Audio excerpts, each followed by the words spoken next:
वक्रतुण्ड महाकाय सूर्यकोटि समप्रभ निर्विघ्नं कुरु मे देव सर्वकार्येषु सर्वदा। जब रात होती है तो हम एक दिया जला लेते हैं और उसी रोशनी में खुद को महफूज समझते हैं, मगर उस रोशनी के परे जो अंधेरा है वो अपने अंदर बहुत सारी कहानियां समेटे हुए है और इन्हीं कहानियों को आपको लेकर आता है रात के अंधेरे में।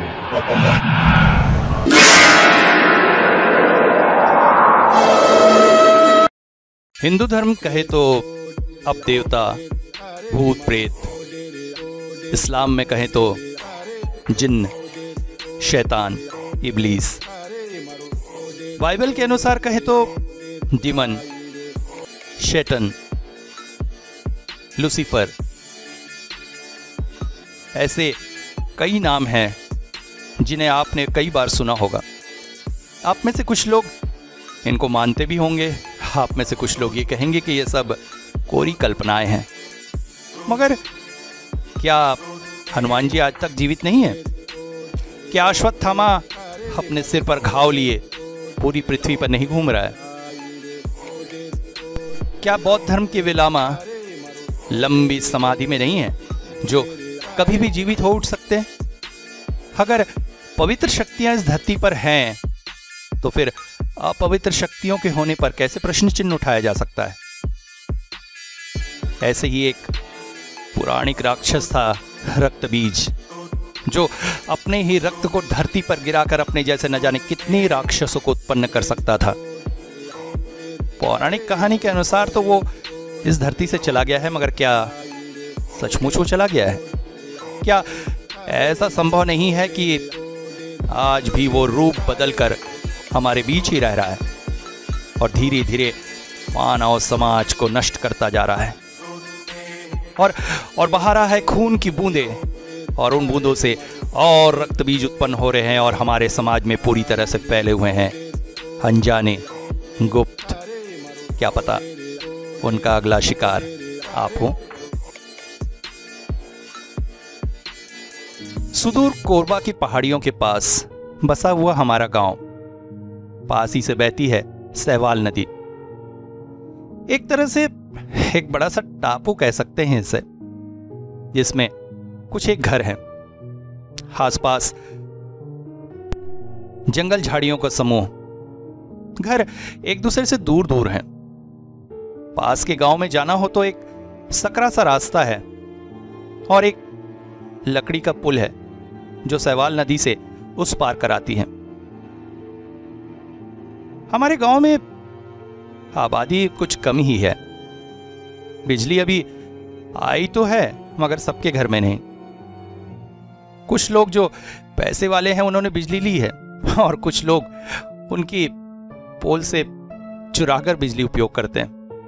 और जो लोग इनसे डरते हैं उनके लिए रात में रोशनी का एक ही साधन है, राशन से मिलने वाला तेल। मैं भी इसी गांव में रहती हूं। हमारे गांव के लोगों का विशेष काम मछलियां पकड़ना ही है। सावन के महीने में जब सहवाल नदी खूब बढ़ जाती है तो कुछ लोग तो मछलियां पकड़ने के लिए निकल पड़ते हैं और कुछ लोग नदी के किनारे पूजा पाठ में लग जाते हैं ताकि जल्द से जल्द नदी का पानी उतरे और हमारे घर सुरक्षित हो।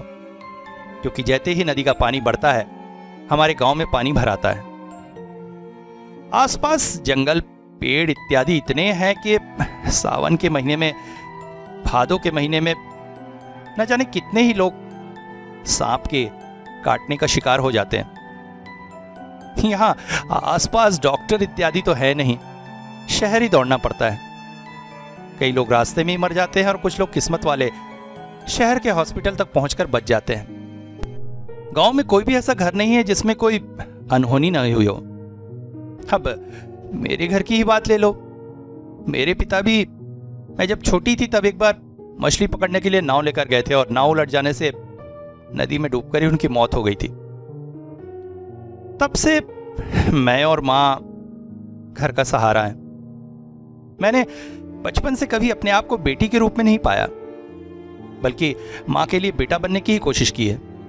और मेरी माँ ने भी माँ बनकर नहीं, पिता बनकर मुझे पाला है।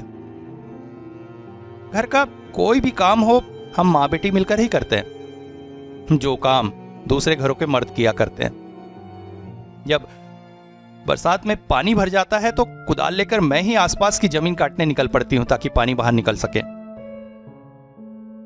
आज मेरी उम्र करीब 16 साल हो गई है।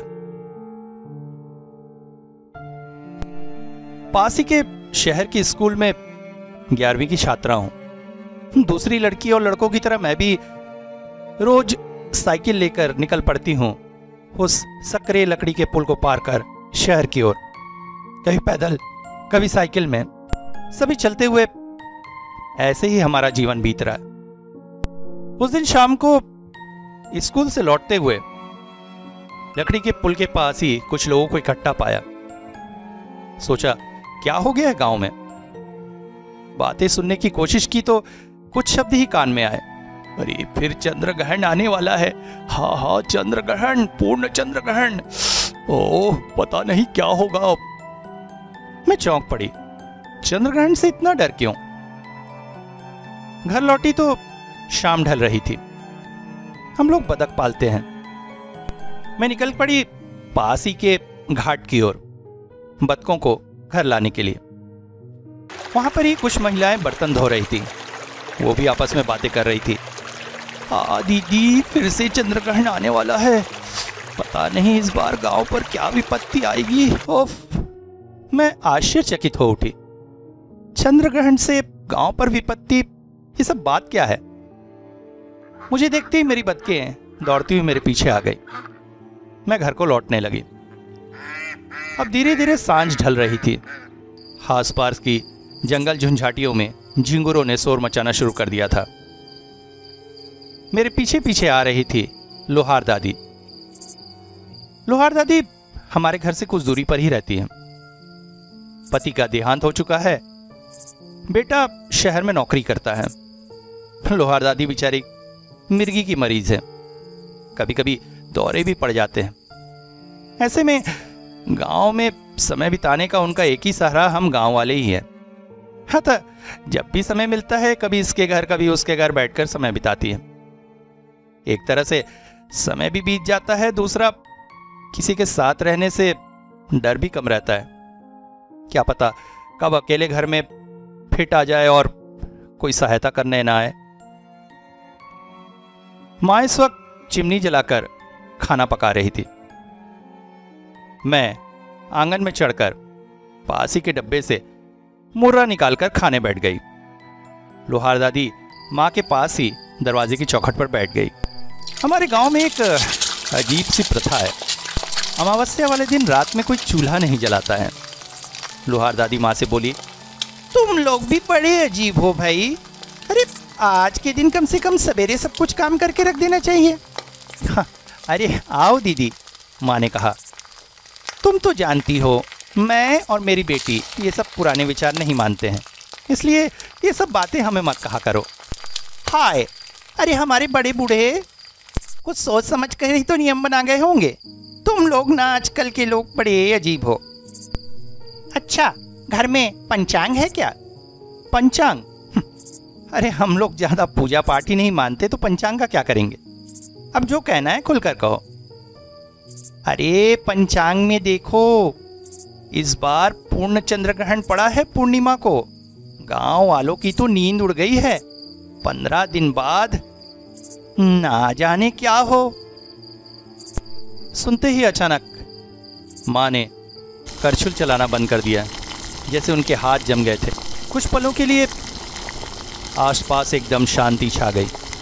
केवल कढ़ाई में तलते हुए बैंगन और आसपास झींगुरों की आवाज़ के अलावा कोई भी आवाज़ न थी। लोहार दादी ने मेरी तरफ देखा। मैं प्रश्न चिन्ह के साथ उनकी तरफ देख रही थी।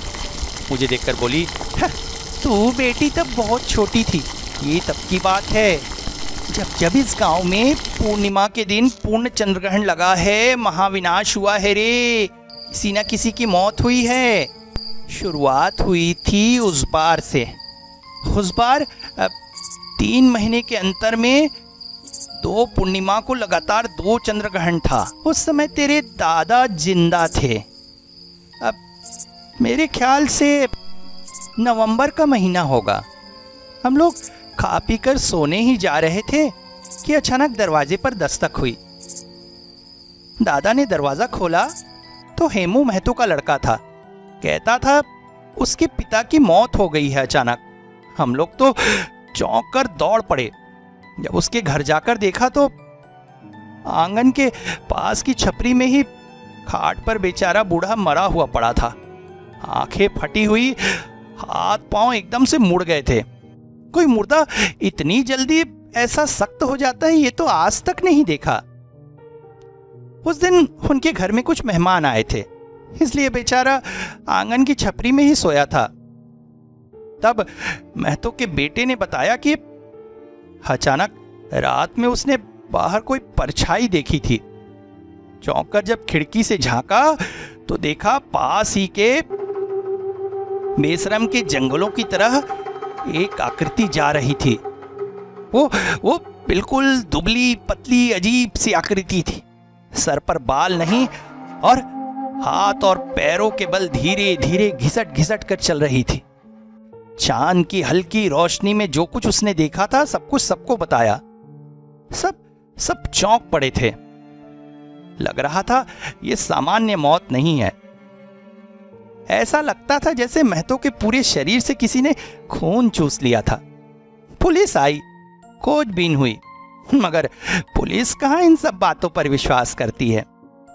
इसके बाद 1-2 साल तक कुछ नहीं हुआ। पूर्ण चंद्रग्रहण जो नहीं लगा था। फिर तीसरे साल दोनी साहू और उसकी बीवी सो रहे थे। अचानक दोनी साहू की नींद टूटी। बीवी गौ गौ की आवाजें कर रही थी। हड़बड़ाकर उठकर देखा तो बीवी मर चुकी थी। हाथ पांव ठीक वैसे ही अकड़ गए थे। और तभी उसकी नजर पड़ी पास की खिड़की में। वहां 2 लिकलिके हड्डी जैसे हाथों के पंजे से खिड़की के साकर पकड़े हुए थे। वो दौड़कर वहां गया तो देखा एक परछाई खिड़की से उतरकर जमीन पर हाथों और पैरों के बल घिसट रही थी। वो तुरंत ही घर से बाहर निकला और उस ओर दौड़ पड़ा। उस तरफ से पेड़ों और जंगल होते हुए नदी की तरफ जाते थे। साहू पीछे पीछे दौड़ पड़ा। वो बड़ा हिम्मती व्यक्ति था। अचानक उसने देखा एक दुबली पतली सी अजीबोगरीब आकृति, सिर पर बाल के नाम निशान नहीं, धीरे धीरे घिसटते घिसटते नदी की तरफ चली जा रही है। साहू भी उसके पीछे पीछे दौड़ा। नदी के पास जो वो दलदल वाला इलाका आता है, अचानक वो आकृति उधर जाने लगी। साहू ने महसूस किया वो आकृति जमीन पर घिसट जरूर रही थी, मगर जमीन से कुछ इन ऊपर तैरती हुई जा रही थी। नदी के पास के उस दलदल वाले हिस्से में पहुंचकर उसने एक बार मुड़कर साहू की तरफ देखा और फिर हवा में विलीन सी हो गई। आसमान में चांद ग्रहण से ग्रसित था। तब से गांव वालों में बात फैलने लगी कि हर पूर्ण चंद्रग्रहण को कुछ ना कुछ अवश्य होता है। सबको इंतजार था अगले चंद्रग्रहण का। और ठीक 1.5 साल बाद वो समय भी आया। गांव के मुखिया ने बड़े चाव से अपना नया घर बनवाया था। ऊपर वाले कमरे में बहुत सुंदर कांच लगवाए थे और उसी कांच के साए में उसके दोनों बेटे सोए हुए थे। ऊपर से चांद की रोशनी से कमरा नहाया हुआ था। इसी सुंदर प्राकृतिक अनुभव को पाने के लिए ही वो कमरा बना था। रात में अचानक जब छोटे बेटे की नींद खुली तो उसने देखा आसमान में चांद ग्रहण से ग्रसित हो रहा था और उसके साथ साथ उसका भाई अचानक गौ गौ की आवाजें कर रहा था। चौंक कर जब उसने उठकर आसपास देखा तो कमरे से कुछ ही दूरी पर एक बड़े से बट के पेड़ पर वही काली आकृति लटकी हुई थी और उसकी निगाहें ठीक कमरे की तरफ थी। लड़के ने अपने भाई के सामने ही प्राण त्याग दिया और वो आकृति भी गायब हो गई। तब कुछ ओझा गुनियाओं से पता लगाया गया। उन्होंने बताया वो एक जिन्न है जो हर पूर्णमासी को ग्रहण वाली रात अपनी भूख मिटाने निकलता है। उसमें बहुत ताकत है उसे उसे किसी भी इंसान को पास आके मारने की जरूरत नहीं है। बहुत दूर से भी वो किसी इंसान की प्राण वायु सोख ले सकता है। तब से गांव में दहशत है। हम सब डर के साए में जीते हैं। तू तो तब बहुत छोटी थी। हाँ, तुझे ये याद होगा कि गांव में लोग मरे थे, मगर कैसे मरे थे ये याद ना होगा। अब करीब 3 साल बाद पूर्ण चंद्रग्रहण आने वाला है। सारे गांव में आय हाय लगी है। सबकी नींदें उड़ गई है। अब की बार किसकी बारी क्या पता। मैंने देखा मां भी अत्यधिक भयभीत सी दिख रही थी। अचानक ही आसमान में बादल छा गए, बारिश होने लगी। मैं छाता लेकर लोहार दादी को उनके घर तक छोड़ने गई। लौटते हुए मैंने महसूस किया हमारा गांव जैसे सूने शमशान में बदल गया था। चारों ओर अजीब सा सन्नाटा छाया था। किसी भी घर से रोशनी की एक किरण तक बाहर नहीं आ रही थी। सबके मन का डर अंधेरा बनकर जैसे गांव में छा गया था। मेरी मां शहर के एक होटल में रोटियां बनाने जाती है। सुबह और दोपहर को उसका काम रहता है और उससे मिलने वाले पैसों से ही हमारा घर चलता है। पिछले 2 दिनों से मेरी बहुत तबीयत खराब है। तेज बुखार है। बिस्तर से उठा नहीं जा रहा। उस दिन रात में बहुत तबीयत खराब लग रही थी। सुबह के करीब नींद लगी थी। नींद टूटी दूर लोगों के कोलाहल सुनकर।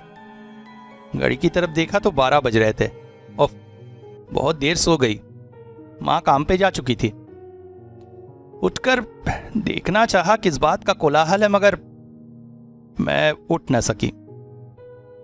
कुछ देर बाद मेरी स्कूल की सहेली प्रतिमा आई मुझे देखने।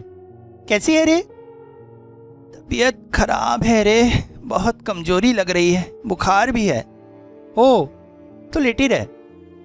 तूने सुना आज गांव में क्या हुआ? नहीं रे, मैं कैसे जानूंगी? अरे वो शिबू गुनिया है ना, वो आया है। कहता है गांव को इस बार उस शैतान से मुक्ति दिलाकर रहेगा। वो जो काली मंदिर है ना, वहीं पर बैठकर वो यज्ञ कर रहा था। सारी गांव की महिलाएं और पुरुष वहां पर जमा थे। अचानक ही लोहारिन दादी को मिर्गी के दौरे पड़ गए। शिबू का कहना था लोहारिन दादी के अंदर ही शैतान है, इसीलिए पूजा पाठ देखकर उनके साथ ऐसा हुआ। फिर तो उस दुष्ट ने उन्हें पेड़ के साथ बांध दिया और फिर उन्हें पीटने लगा। कहता था शैतान को बाहर निकाल के रहेगा। मार खा खा कर बेचारी अधमरी सी हो गई। तब जाकर उन्हें छोड़ा। कहता था शैतान उनके अंदर से निकल चुका है। मैं बिलबिलास उठी। उफ, इतना अत्याचार एक बेचारी बूढ़ी मिर्गी की मरीज के साथ, और गांव वाले चुपचाप देखते रहे। हाँ, गांव वालों को तो जानती है, अंधविश्वास में बंधे हुए हैं। कोई कुछ करना ही नहीं चाहता था। कहाँ है अब वो? अभी तो शहर के अस्पताल में है। मेरा भाई और उसका दोस्त लेकर दौड़े हैं। तू तो जानती है मेरा भाई लोहारिन दादी के बेटे का दोस्त है। उससे ये सब देखा ना गया। तुरंत ही उन्हें छुड़ाकर अस्पताल ले गया है। सुना है अभी ठीक है। ओफ, शिबू गुनिया कमीना राक्षस। मेरी जैसे सर की नसें फटने लगी थी। फिर प्रतिमा बोली, अच्छा रे, मैं चलती हूं। प्रतिमा के जाने के बाद अचानक मुझे प्यास सी लगी। बिस्तर से उठकर पानी पीना चाहा, मगर कमजोरी की वजह से उठ ना सकी और चक्कर खाकर बिस्तर पर ही गिर पड़ी। कितनी देर सोती रही या बेहोश रही पता नहीं। नींद खुली तो दरवाजे पर अंधेरा छा चुका था। चारों ओर झींगुरों की आवाज आ रही थी। तभी मैं चौंक पड़ी। दरवाजे पर किसी की परछाई थी। उठकर देखना चाहा तो उठ ना सकी। कमजोरी की वजह से धड़ाम से बिस्तर पर गिर पड़ी। आंखें बंद किए कुछ देर पड़ी रही। दोबारा आंख खुली तो चारों ओर अब घना अंधेरा छा चुका था। आसमान में चांद निकल चुका था और उसकी रोशनी फैल चुकी थी। मेरे पास कोई बैठा हुआ था। कौन? माँ? माँ लौट आई क्या? माँ तुम हो? मैंने आवाज लगाई, मगर माँ ने कोई जवाब न दिया। आज घर में भी पूरा अंधेरा छाया है। माँ ने चिमनी क्यों नहीं जलाई? तभी अचानक पानी की कुछ बूंदें मेरे हाथों पर गिरी। मैं चौंक उठी। माँ, माँ तुम रो रही हो? माँ ने फफकते हुए कहा, अरे हाँ, आज चंद्र ग्रहण का दिन है। मैं आज के दिन से बहुत डरती हूं। सच बताऊं तो ये राज मैं अपने सीने में ही दफन रखना चाहती थी, मगर तुझे बता देना जरूरी हो गया है। जब 13 महीने के गर्भ के बाद तो इस दुनिया में आई तो मैं मचल उठी थी, मगर कभी सोचा नहीं था कि मेरे घर शैतान जन्म लेगा। हर चंद्र ग्रहण की रात को तुझे खून की प्यास जागती है। जैसे जैसे तू बड़े होने लगी, गांव में एक एक मौतें होने लगी। पहली 2 मौतों को तो तेरे पिता किसी तरह से सह गए, मगर वो बहुत डरपोक थे। तीसरी मौत के साथ ही डर के मारे उन्होंने आत्महत्या कर ली। शैतान को अपने घर में पालने का दर्द वो नहीं सह सकते थे, मगर मैं क्या करती? मैं तो माँ हूं ना। अपनी संतान, चाहे वो शैतान ही क्यों ना हो, उसको नहीं छोड़ सकती मैं। इसीलिए तेरे साथ रही मैं। पिछले 2 सालों तक तू शांत थी, मगर आज की रात अचानक ही मैंने महसूस किया मेरी तबीयत ठीक सी हो गई है। अब काफी अच्छा महसूस कर रही हूं मैं। बिस्तर पर उठकर बैठ गई। धीरे धीरे मैंने महसूस किया मेरे हाथ और पांव पतले से होते जा रहे हैं। मेरे सर पर बाल गायब से हो गए हैं और मुझे बहुत प्यास लग रही है।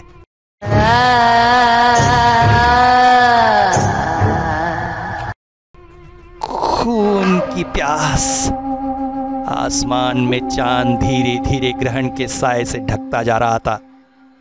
मैं अपने दोनों हाथों और पैरों के बल घिसट कर धीरे धीरे अपने घर से बाहर निकलने लगी। पीछे से माँ की आवाज आई, ज्यादा दूर मत जाना, जल्दी चली आना। घर के आंगन में पहुंचकर मैंने सोचा किधर जाऊं, कहां आसान शिकार मिलेगा। और तभी याद आया, काली मंदिर में शिबू गुनिया इस वक्त अकेला होगा।